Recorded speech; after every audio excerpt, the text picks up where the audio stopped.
Olá pessoal, bom dia, sejam todos bem-vindos. A gente vai fazer hoje algumas considerações, não muito extensas, sobre o processo de urbanização do território brasileiro, né? No capítulo anterior a gente teceu algumas diretrizes em relação ao processo de urbanização, viu que esse processo de urbanização ele acontece de formas diferentes em relação aos países desenvolvidos e aos países subdesenvolvidos. A gente viu que esse processo de transferência das pessoas do campo em direção às cidades, ele também é decorrente de fatores de expulsão, né? Fatores que repelem as pessoas do campo e que, de certa forma, direcionam essas pessoas em direção às áreas urbanas do país, né? Esse fluxo de pessoas ele vai provocando o crescimento da mancha urbana, ele vai provocando o crescimento do adensamento urbano, né? Então as áreas urbanas tendem a se tornar mais inchadas, mais povoadas, né? Isso vai demandar, como nós já dissemos, serviços. Nem sempre esses serviços eles dão conta de suprir a demanda destas pessoas, o que provavelmente vai ocasionar problemas, né? A gente vai ver que existem cidades, por exemplo, no nosso país, que cresceram muito, né? Ou seja, de cidades pequenas passaram a cidades médias, a cidades grandes, a metrópoles, a regiões metropolitanas. Então, assim, a gente vai verificar que em algumas cidades esse processo de crescimento ele também foi acelerado. Em outras, esse processo de crescimento ele foi desordenado. É o que a gente consegue ver muito bem logo na abertura do capítulo 4 de vocês. A gente tem duas imagens. Imagens essas que vocês devem já ter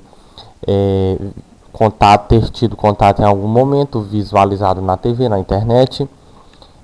Copacabana, Rio de Janeiro, Praia de Copacabana. Repare nesta imagem inicial, nessa primeira imagem, vocês vão perceber aí o padrão construtivo das residências. Não são residências comuns, né? Residências de um pavimento, são prédios residenciais, shopping centers, né?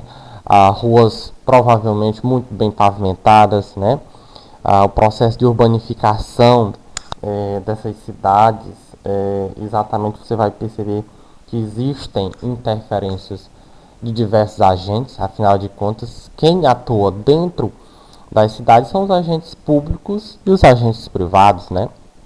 Você vai perceber que o ordenamento desses prédios, dessas construções também parece obedecer uma espécie de zoneamento, ou seja, existem áreas específicas para as residências, áreas específicas para as zonas, os comércios, as empresas, né, as indústrias. Então, assim, você vai perceber que na imagem 1 um padrão considerável em relação às residências. Provavelmente essas residências aí têm um valor comercial muito maior do que as representadas na imagem 2, né? Com certeza devem abrigar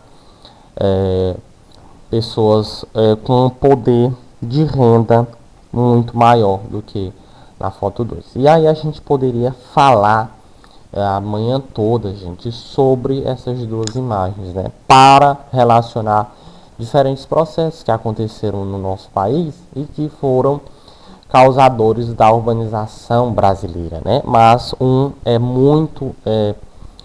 foi muito intenso, que foi justamente o processo de êxodo rural em nosso país. Esse processo ele foi muito forte na transferência de pessoas do campo para a cidade, mas a gente precisa entender que conjuntura acontecia no campo brasileiro e que conjuntura estava se constituindo dentro das cidades, né? O que estava atraindo essas pessoas à cidade e o que estava repelindo essas pessoas do campo em direção às cidades, certo? Bom, a gente fazendo uma análise mais superficial, né, dessa imagem 1, dessa imagem 2, a gente vai perceber que aí nós temos uma favela, uma área de favela, uma favela muito conhecida, é a favela da Rocinha, né? Uma coisa que chama a atenção, gente, nessa imagem, que é a proximidade com que essas residências estão uma da outra, né? Muito próximas, germinadas, sem espaço para circulação de ar. Eu não consigo visualizar as ruas, provavelmente são vielas, becos, né? Então a mobilidade aí, por exemplo, de veículos é muito difícil, né? Afinal de contas, a gente tem que considerar a geografia do Rio de Janeiro. Repare que o Rio de Janeiro, o sítio urbano do Rio de Janeiro, ou seja, a cidade do Rio de Janeiro, ela está assentada no domínio de mares de morro, aquilo que a gente chama de relevos mamelonares. Então o Rio de Janeiro apresenta uma geografia de morros, né? E se você observar bem, quem está morando nos morros não são essas pessoas aqui dos prédios ricos e luxuosos da cidade. Aquilo que a gente pode chamar de enclaves fortificados, prédios com segurança eletrônica, porteiro, a guarita, né, controle de acesso e muitas outras áreas de lazer, convivência. Então a gente pode verificar que eles estão aqui na parte mais plana, no sopé dos morros, né? Então, há uma expressão muito comum também no Rio de Janeiro, descer para o asfalto. Significa que o asfalto está aqui na área plana, e essas pessoas que vão descer para o asfalto para trabalhar, são as pessoas que estão aqui residindo nessas áreas, muitas vezes áreas irregulares, áreas de grande risco, né? Em face da própria geografia, mas a gente vai encontrar outros problemas aí. Repare que uma coisa fica notória, evidente, que são várias caixas de água sobre as residências, evidenciando que aí provavelmente é um local onde a água chega com irregularidade. Então, provavelmente o abastecimento de água é problemático, né? Será que o poder público e os agentes privados estão atuando aí nesta imagem, na favela da Rocinha, como atuam lá em Copacabana? Provavelmente não. E como eu disse para vocês, a gente poderia ficar falando a manhã toda em relação à desigualdade do processo de urbanização brasileira, decorrente que gerou inúmeros problemas urbanos para as cidades, né? Aí a gente tem um problema, primeiro, déficit habitacional da cidade, né? Você já verifica que quem está morando em favela, nessas construções irregulares, né? Sem alvará, provavelmente, sem uma ART, sem uma fiscalização do poder público, não está morando nessas condições porque quer, né? Provavelmente foi o espaço que sobrou, foi o lugar na cidade destinado a essas pessoas. Porque a gente já verificou que em determinadas cidades do país, lugares, regiões, a gente tem um processo de urbanização diferenciado. No caso, esse processo aí ele é muito marginalizante. Você vai perceber que as pessoas mais pobres, né? Claro, isso a gente está falando de uma cidade que é verticalizada como o Rio de Janeiro. Essas pessoas estão nas áreas menos valorizadas da cidade. São terrenos que quase ninguém quer residir, morros, né? Então, as pessoas que não, em função da especulação imobiliária, dos custos dos terrenos, das casas, das residências, essas pessoas foram empurradas a morar nesses lugares. Bom, tem um texto de abertura em que a gente vai discutir um conceito importante que é a urbanificação. Principalmente a partir dos anos 60, né, ocorreram alterações nas relações de trabalho, campo e cidade, levando o êxodo rural e a expansão das cidades brasileiras. E a gente precisa elencar dois fatores que foram primordiais. O primeiro desses fatores foi a capitalização do campo. O campo se tornou um espaço do capital. Nós tivemos a investida de inúmeros empreendimentos agrários no campo brasileiro. Esses empreendimentos eles foram engolindo os pequenos produtores, foram acabando com as condições produtivas e de residência, condições de fixação dessas pessoas no campo, o que de certa forma empurra essas pessoas a irem às cidades.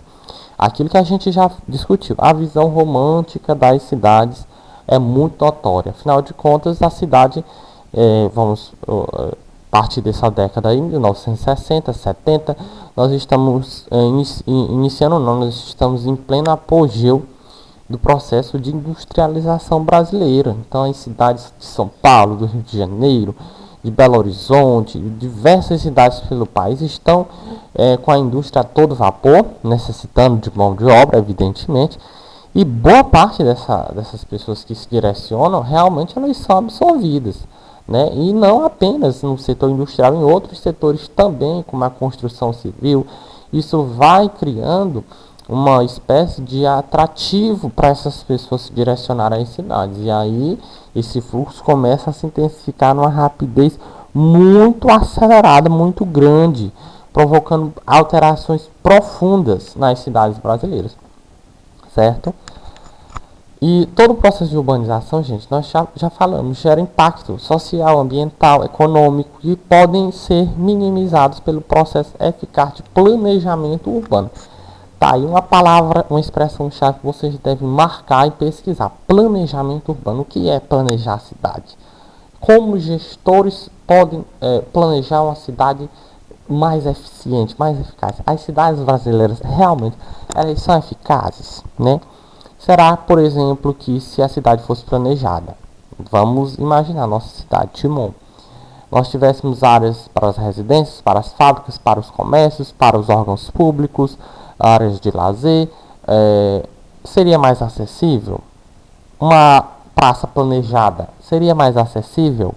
Vamos pensar, por exemplo, que muitas das construções e órgãos públicos e privados também, mais antigos da cidade, não têm acessibilidade. É necessário fazer intervenções a posteriori, intervenções futuras nesses imóveis, nessas construções, nestes espaços, né? O que de certa forma impacta a vida de sua população, né? Às vezes se constrói um parque que fica muito distante de onde estão as pessoas, porque o processo de crescimento da cidade não foi acompanhado de planejamento. Às vezes as ruas estão todas asfaltadas, calçadas, pavimentadas, e depois chega o saneamento básico. Não deveria ser o contrário. O saneamento básico, a rede de esgoto não deveria estar antes do asfalto. Então, são coisas que vão gerando custos, né? Afinal de contas, implantar o saneamento e depois recapear custa mais caro do que ter feito isso antes, né? Isso é um problema, gente, de milhares de cidades pelo país inteiro. Inclusive cidades planejadas, a gente ainda encontra esse tipo de problema. Olha, veja, vamos comparar a vizinha Teresina. Uma cidade planejada, pensada. Só que se você for observar, né, a cidade planejada no século XIX, como foi Teresina, né, pelo conselheiro Saraiva, você vai verificar que as ruas do centro da cidade, por exemplo, ainda são ruas estreitas, né? Ruas que dificultam hoje a mobilidade de pessoas, de carros, né? Circulação de mercadorias. Por quê? Porque não se imaginou que o fluxo de transeuntes, de automóveis, aconteceria e se intensificaria dessa maneira. Aí a gente já pega Brasília, uma cidade planejada no século XX. Opa, já se pensou em uma cidade com ruas largas, com avenidas, alamedas de duas mãos, duas vias, com diversas faixas de rolagem, exatamente pensando na mobilidade, na fluidez, né? Quer dizer, nós temos sequências de planejamentos diferentes das cidades brasileiras que foram perpassando os séculos e foram sofrendo alterações, né?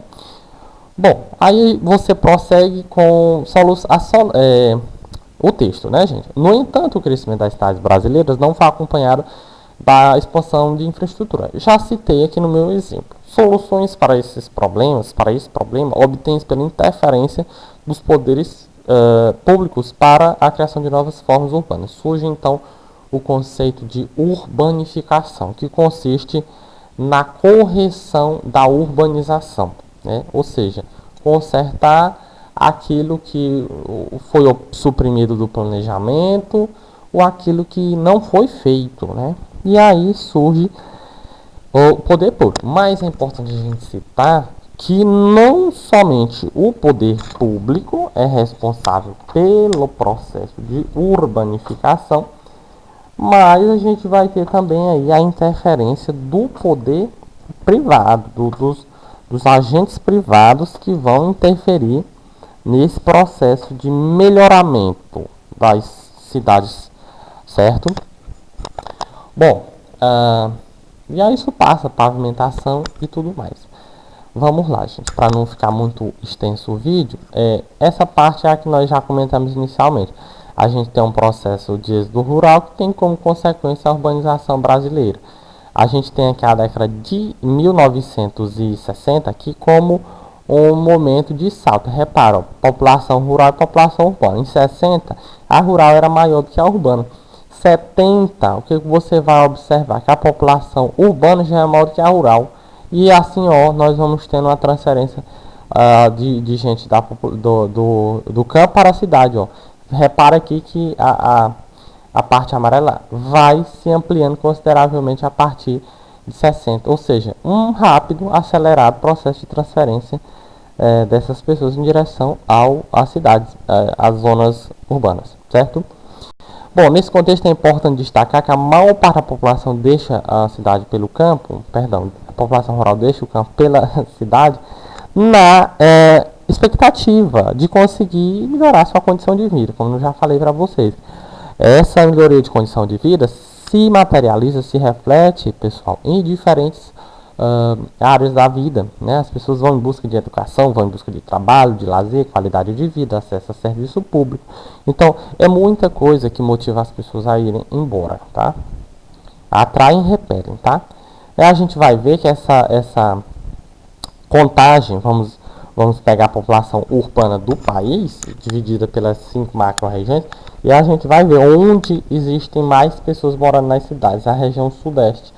Se você for observar, segundo esses dados, né, estão um pouco defasados, são de 2010, provavelmente são dados do censo brasileiro, mostra aí que a região menos urbanizada é a região nordeste. Então significa que na região nordeste a gente ainda tem aí uma parcela considerável em relação pelo menos às regiões sul, centro-oeste e sudeste do país, de pessoas vivendo no campo brasileiro, certo? Um pouco mais aí de 25, 26 pontos percentuais, né?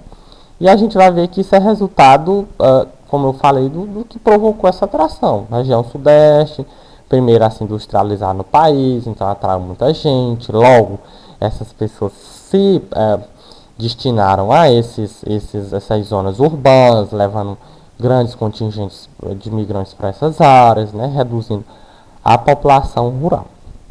Né? E a gente vai ver que regiões menos urbanizadas, como as regiões norte e nordeste, a gente vai ver que isso tem motivos diferentes. Na região norte, os fluxos migratórios para as fronteiras agrícolas, e a gente precisa ver que essas fronteiras agrícolas não são tão antigas, pelo contrário, mantém elevado percentual de população que vive no meio rural. Exatamente porque essas pessoas não precisam sair das suas áreas, das suas zonas ali de ocupação, de moradia, em busca dessa condição de vida que tanto almejam, né? Por ali mesmo eles já conseguem resolver muita coisa, certo? Bom, no Nordeste a presença de minifúndios na sub-região do Agreste, né, a sub-região nordestina, contribui para a reter a população no campo, uma parcela significativa maior da população. Outro fator histórico importante relaciona-se à integração territorial pela qual passou o país desde o início da sua industrialização, gente. O que tem contribuído também? A gente vai verificar que essa evolução da urbanização brasileira, principalmente no século XX, a partir de 50, ela se deu nas regiões de forma diferente. Nós já havíamos citado. Hoje, quando a gente pega a região centro-oeste do país, por exemplo, ela se urbanizou, essa urbanização se intensificou, principalmente a partir de 60, que é aquilo que a gente pode chamar de ciclo de Brasília, o direcionamento ou a integração leste-oeste do país, que eram as pessoas indo para a capital federal, né, participando da construção, depois residindo, surgimento das cidades satélites, trabalho, tudo mais, né? Depois a gente vai ter aí uma proximidade das fronteiras agrícolas, principalmente da soja, né? Então, assim, são processos diferentes de região para região. Em algumas esse processo foi mais intenso, em outras esse processo foi menos intenso, certo? Eu vou fazer uma pausa aqui para que o vídeo não fique muito extenso. Quero que vocês façam a leitura de rede urbana brasileira, hierarquia urbana, problemas urbanos brasileiros também, para que a gente discuta posteriormente, ok? Então nós vamos parar por aqui, prometendo que nós voltamos na quarta-feira. Tchau.